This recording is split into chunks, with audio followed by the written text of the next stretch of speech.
Hello बच्चों, स्वागत है आप सभी लोगों का एक बार फिर से श्री शिव बाबा विश्वनाथ शिक्षण संस्थान में। जैसा कि आपको पिछले वीडियो में सॉलिड स्टेट के बताया गया था कि क्रिस्टलीय ठोसों का वर्गीकरण हम लोग कैसे करते हैं, जिनमें मैंने 4 प्रकार आपको बताए हुए हैं। पहला था आपका आणविक ठोस, दूसरा आयनिक ठोस, तीसरा सहसंयोजी और चौथा धात्विक।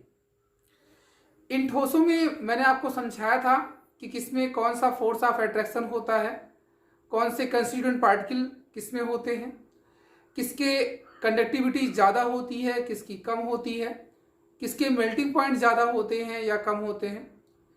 इन सब चीज़ों के बारे में आपको इसके पहले वीडियो में बताया गया था।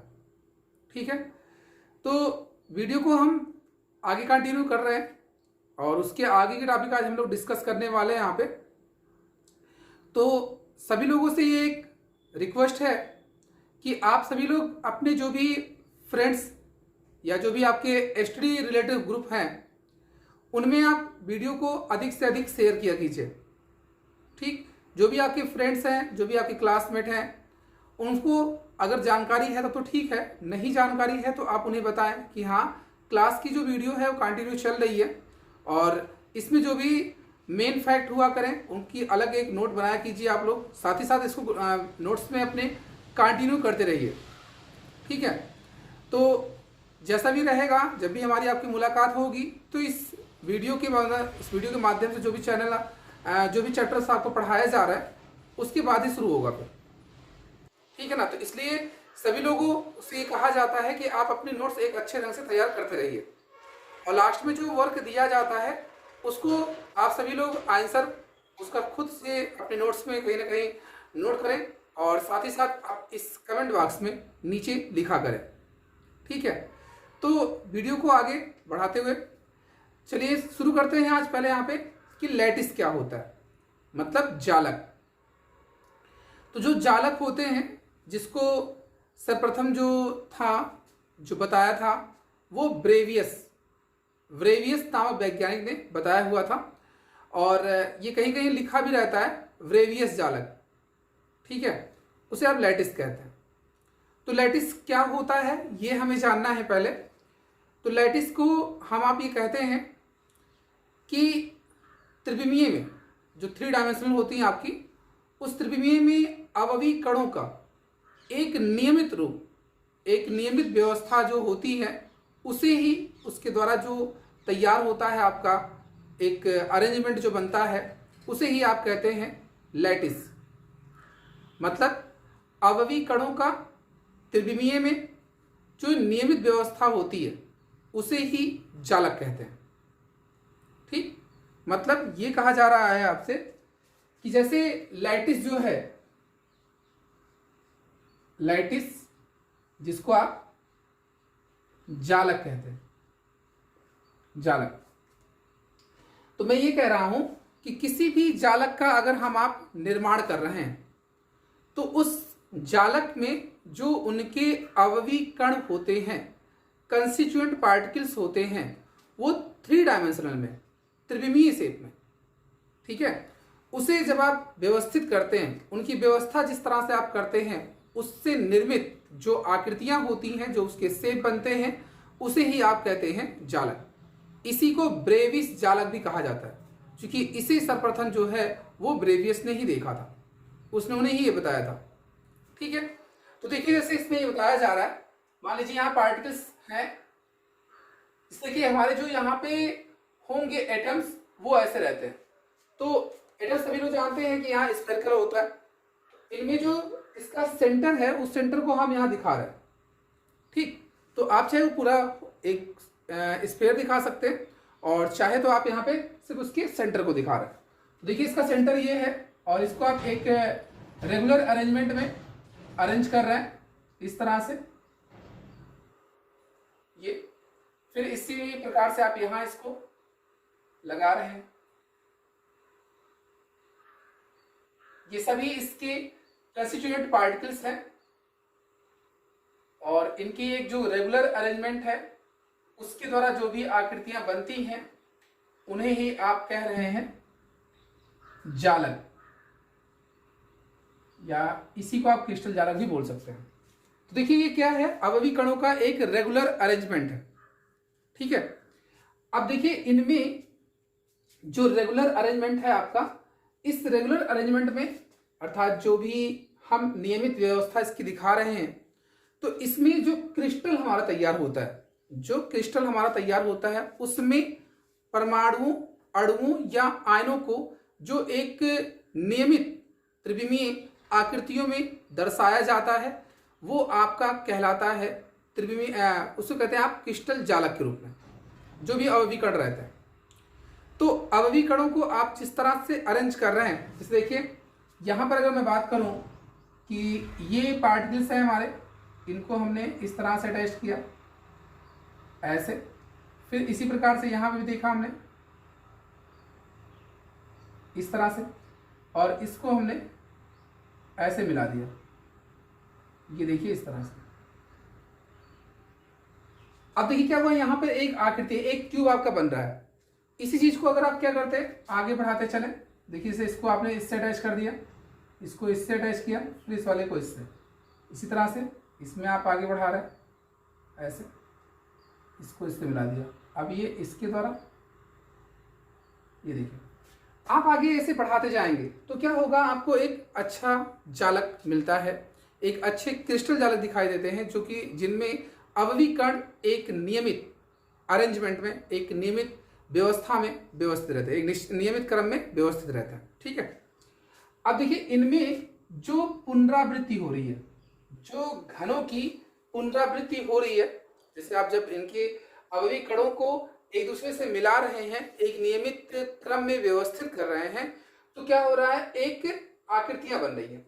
उस आकृतियों का जो प्रत्येक भाग की पुनरावृत्ति हो रही है बार बार, जिसकी त्रिविमीय में प्रत्येक बार क्या हो रही है, पुनरावृत्ति हो रही है, उसकी सबसे छोटी इकाई जो कहलाती है वो होती है यूनिट सेल। क्या होती है, यूनिट सेल, जिसको इकाई सेल कहते हैं, आप इकाई सेल कहते हैं।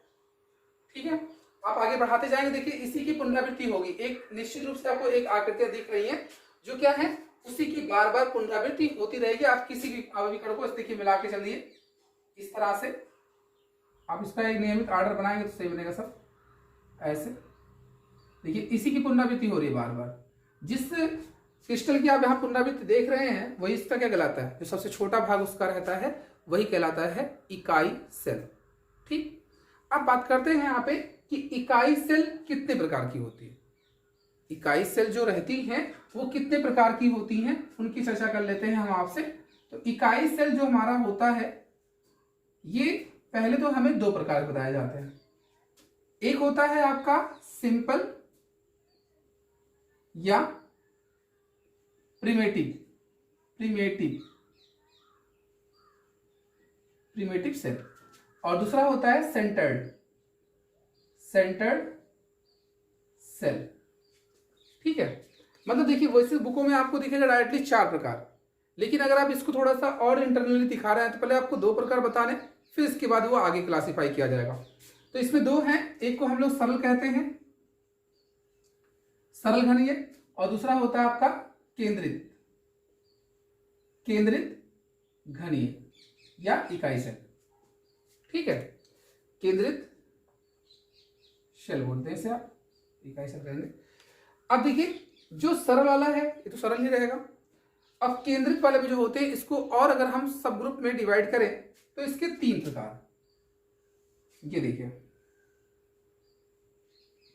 तीन प्रकार होते हैं इसके। एक को आप बोलते हैं फेस सेंटर्ड, दूसरे को आप बोलते हैं बॉडी सेंटर्ड, और तीसरा होता है एज सेंटर। क्या होता है, एज सेंटर। समझ में आ रही बात, ये कहलाता है आपका फलक केंद्रित, इसे आप कहते हैं अंतः केंद्रित,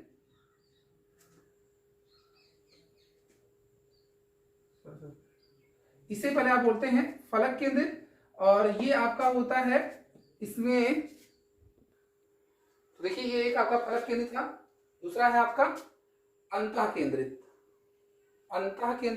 और ये आपका होगा, इसको लिखते हैं एज ना लिख करके एंड, इंडिसेंटर्ड कहते हैं इसको, इसको अनंतीय केंद्रित शेल बोलते हैं। ठीक है, तो इस तरह से आपने देखा, अगर ओवरऑल हमको बताना हो यूनिट सेल कितने प्रकार के होते हैं, जैसे ऑप्शंस के ऊपर ये भी डिपेंड करता है, तो पहले आपको 2 प्रकार तो बताने ही बताने। ठीक, अगर उसमें सिर्फ 2 के ऑप्शंस आते हैं तो आप यहाँ पे बता सकते हैं। अब अगर कुल यहाँ पे पूछ लिया गया केंद्रित इकाई सेल कितने प्रकार की होती है, तो 3 प्रकार की। केंद्रित इकाई सेल कितने प्रकार की होती है, तो वो 3 प्रकार की होती है, face centred, body centred and end centred. ठीक है, अब देखिए इनको हम अलग अलग क्लासिफाई कर रहे हैं।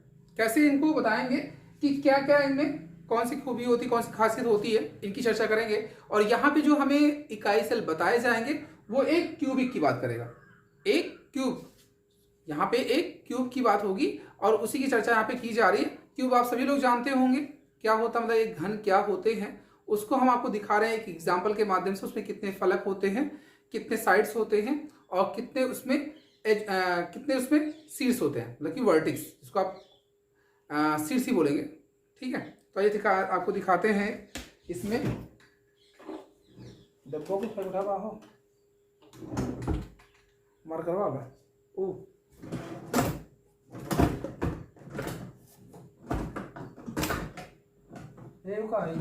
डिब्बिया। तो देखिए एग्जाम्पल तो आपको यही इसी से समझना है अभी। ठीक है, क्योंकि मेरा जो बॉक्स था वो मिल नहीं रहा है। आप देखिए इसमें करना क्या है कि ये एक आपके घन के जैसा है। ठीक, तो मैं इसके फलक समझा देता हूँ, चूंकि ये 3 डायमेंशनल स्पेस में रहती है और मैं इसको 2 डायमेंशनल स्पेस में समझाऊंगा, तो आप इससे बेहतर समझ सकते हैं इस पर। देखिए ये क्या है, इसके फलक है, फेस जिसको बोलते हैं। एक पहला फलक, ये इसके नीचे दूसरा फलक, ये तीसरा फलक, ये चौथा फलक, ये 5वां फलक और ये 6वां फलक, यानी कि एक घन में 6 फलक होते हैं। ठीक है, अब आइए देखिए इसके शीर्ष देख लेते हैं। ये इसका शीर्ष 1 2 3 4, ये 5 6 7 8, ये इसके कितने 8 शीर्ष होते हैं। क्लियर है। अब देखिए इसके साइड्स की बात कर लेते हैं। देखिए पहला साइड, दूसरा साइड, तीसरा, चौथा। ठीक, 4 हुए, 5 6 7, क्लियर, 8, ये 9 है ना। फिर ये इधर देखिए, ये वाले सॉरी 9 हो गए थे, इधर ये 10, फिर ये 11 और ये 12, यानी इसमें टोटल 12 साइड होते हैं। बातें आ रही समझ में सबको। मैं इसको इस एग्जाम्पल थ्रू इसलिए समझा रहा हूं ताकि आप इसके फलक को समझ सकें, तब जब मैं उसमें अवयवी कण दर्शाऊं तो आप उसको जान सकें, क्योंकि इसमें 3 डायमेंशनल स्पेस दर्शाया नहीं जा सकता है, इसलिए उसको एज्यूम ही करेंगे हम आप। तो इसके माध्यम से मैं आपको समझा रहा हूं। ठीक है, दूसरी चीज, जैसे अगर मान लीजिए मैं इस पर कोई एक अपना पार्टिकल्स रख रहा हूं, कोई एक एटम्स अगर रखता हूं, तो अगर मैं इस पे रखूं तो इस पे आधा भाग ही मुझे दिखाई देगा इसके फलक पर ना। शीर्ष पे रखूंगा तो कौन सा भाग दिखाई देगा, सेंटर पे रखूंगा तो कौन सा भाग दिखाई देगा, इसको भी हमें समझना है और उसमें बताना है अवयवी कणों की संख्या कितनी आती है। क्लियर है। तो आइए चेक करते हैं पहले इसमें कौन कौन सा होगा। तो देखिए पहले हम बात कर लेते हैं सरल वाले में। तो इसमें क्या होता है, जैसे एक घन आपने बनाया यहां पे, ये देखिए ऐसे, ये आप जानते हैं जिसपे इसकी सभी भुजाएं बराबर हों, कोण उसके बराबर हों, ये है आपका एक सिंपल सा घन। अब इस घन में जो ये है इसके कोण, ठीक है, ये इसके कोण होगा। अब इस कोण में जो हमारा भी देखिए, इसमें कहा सिर्फ इसके शीर्ष पर होंगे। जब कहा जाए कि ऐसे इकाई सेल जिनमें अवयवी कण केवल उनके शीर्षों पर ही विद्यमान होते हैं, कहा शीर्षों पर ही विद्यमान होते हैं, तो उन्हें हम क्या कहते हैं, सरल इकाई सेल या सरल घनीय इकाई सेल बोलते हैं। सरल घनीय इकाई सेल। ठीक है, क्या बताया मैंने कि ऐसे इकाई सेल जिनमें अवयवी कण उसके शीर्षों पर ही विद्यमान होते हैं, उसके कोनों पर ही रहते हैं। ठीक है ना, तो वो कहलाते हैं क्या, आपके सरल इकाई सेल के रूप में। क्लियर। आइए चेक करते हैं यहां पे कि इसमें कुल कितने कण विद्यमान होते हैं, कितने कण विद्यमान होते हैं उन अवयवी कणों का, है ना। चलिए चेक करते हैं पहले। सबको तो ये लग रहा है कि सर इसमें 8 कोर तो हैं, तो भाई 8 पार्टिकल्स आ गए, सिंपल सा, जबकि ऐसा है नहीं। तो उसी चीज को हमें यहाँ पे समझना है। देखिए अगर हम इसके शीर्ष पर पार्टिकल को ऐसे दर्शाएं जो कि स्फेरिकल होता है, ऐसे आपने दर्शाया है ना, तो जब आप इस पे दर्शा रहे हैं तो क्या होगा, इसमें देखिए ये सेंटर हो गया इसके, तो मैंने इस सेंटर को दिखाना है। सपोज करिए मैंने इसकी लाइन को ऐसे ले लिया, ये हो गया ऐसे, और मैंने इस पे एक स्फेरिकल ऐसे बना दिया शेप,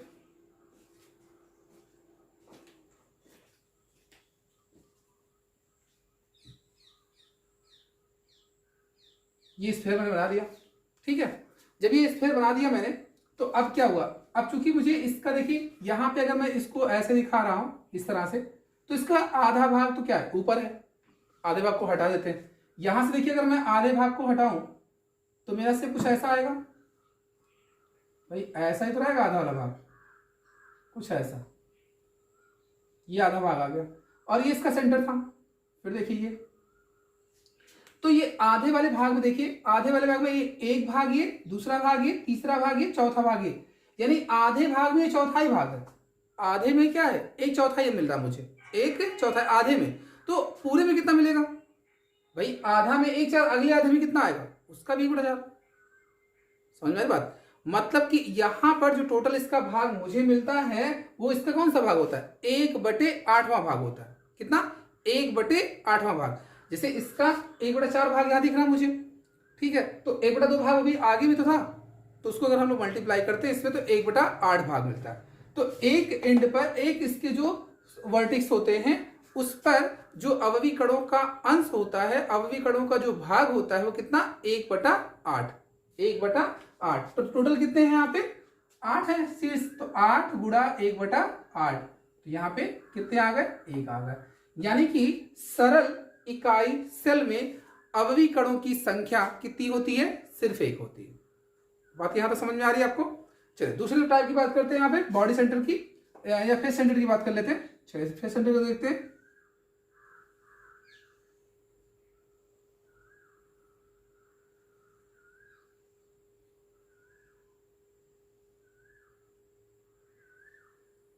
क्यूब को आपको अच्छे से बनाना है, मुझे ज्यादा अच्छे से आता नहीं है ना। अब देखिए फेस सेंटर की अगर हम बात करते हैं तो ये तो पहले इसके अवयवी कण यहां रहेंगे, ठीक है, मतलब कि ऐसे इकाई सेल जिनमें उनके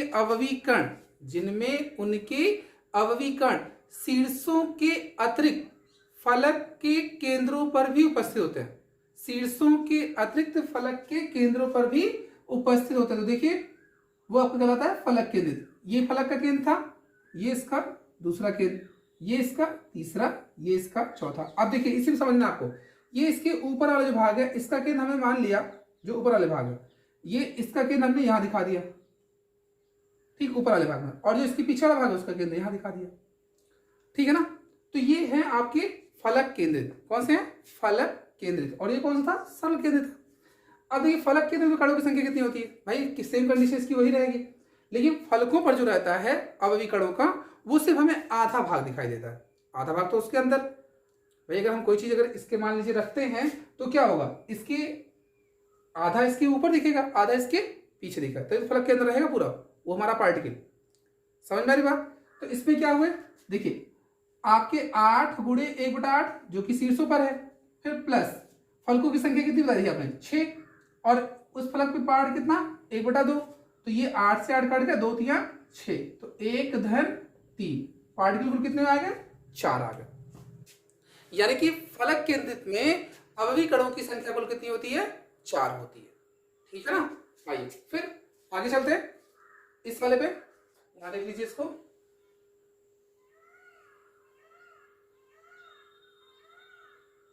आप बॉडी सेंटर की बात करने चल रहे हैं,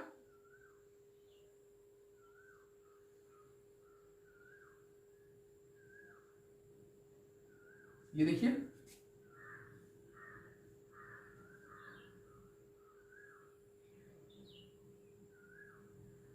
अब तो ये हो गया। अब सेंटर में चूंकि बात कर रहा है तो इसके सेंटर में सिर्फ यहां पे रखना है, एक पार्टिकल यहां पे रखना है जो कि पूरा पूरा उसी में दिखेगा। तो इनमें अवयवी कणों की संख्या कितनी बताइए, देखिए 8 गुणा 1/8 धन कितना आ जाएगा यहाँ पे एक ही हो जाएंगे, तो मिला के 1 + 1 = 2।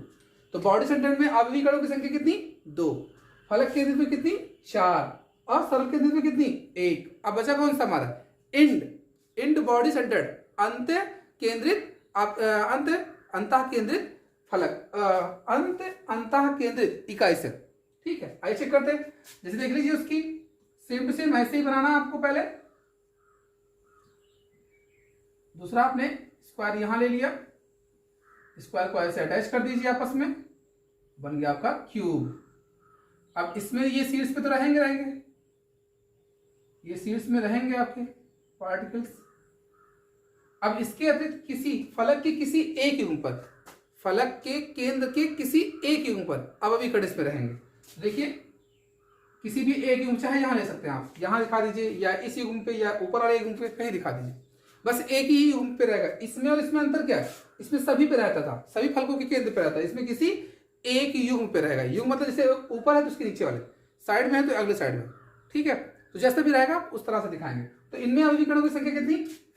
शीर्षों पर 1 और फलकों पर भी कितना? 1। टोटल संख्या कितनी? 2 आ गई। समझ में आई भाई? 1/2 इसका, 1/2 इसका, मिला के तो एक ही आएगा ना, 2 × 1/2। तो यहां पर अब आप ये समझ पाए इनकी डिफिनेशन को। एक डिफिनेशन में आपको बता रहा हूं फिर से। मैंने कहा ऐसे इकाई सेल जिनमें उनके आवयवी कण केवल उस घन के शीर्षों पर उपस्थित होते हैं, वो कहलाते हैं आपके सरल। क्या कहलाते हैं? सरल इकाई सेल कहलाते हैं। अब इसके आगे परिभाषा आपको खुद से बनानी है। मैंने कहा अगर इसमें शीर्षों के अतिरिक्त फलकों के केंद्रों पर उपस्थित होते हैं तो आपका फलक केंद्रित, शीर्षों के अतिरिक्त उसके केंद्र में उपस्थित होता है तो अंतः केंद्रित, और अगर शीर्षों के अतिरिक्त किसी फलक के एक युग्म के केंद्र पर उपस्थित होते हैं आवयवी कण तो वो इंड। ठीक है, तो इस तरह से ये 4 प्रकार आपने समझे, और चारों को एक बार अच्छे से रिवाइज करें आप सभी लोग। चैनल हमारा जो है वो न्यू लाइफ केमिस्ट्री क्लासेस के नाम से है, इसे आप सर्च कर सकते हैं यूट्यूब पर, और इसे सर्च करके आप सब्सक्राइब करें। जो भी आपके फ्रेंड्स ग्रुप हों उनमें आप इसे शेयर करें, और साथ ही साथ वीडियो को अधिक से अधिक लाइक करें। ठीक है, तो आज के लिए बस इतना ही रखते हैं। आप सभी लोग इसको पूरा से पूरा जो भी इसके मेन फैक्ट हैं उसको नोट करें, अच्छी सी नोट्स बनाएं, और जितने मैंने बताए हैं इनको रिवीजन भी अच्छा करें, पूरा का पूरा आपको रिवीजन करना बढ़िया से। ठीक है, तो मिलते हैं अगले लेक्चर में आप सभी से, तब तक के लिए धन्यवाद।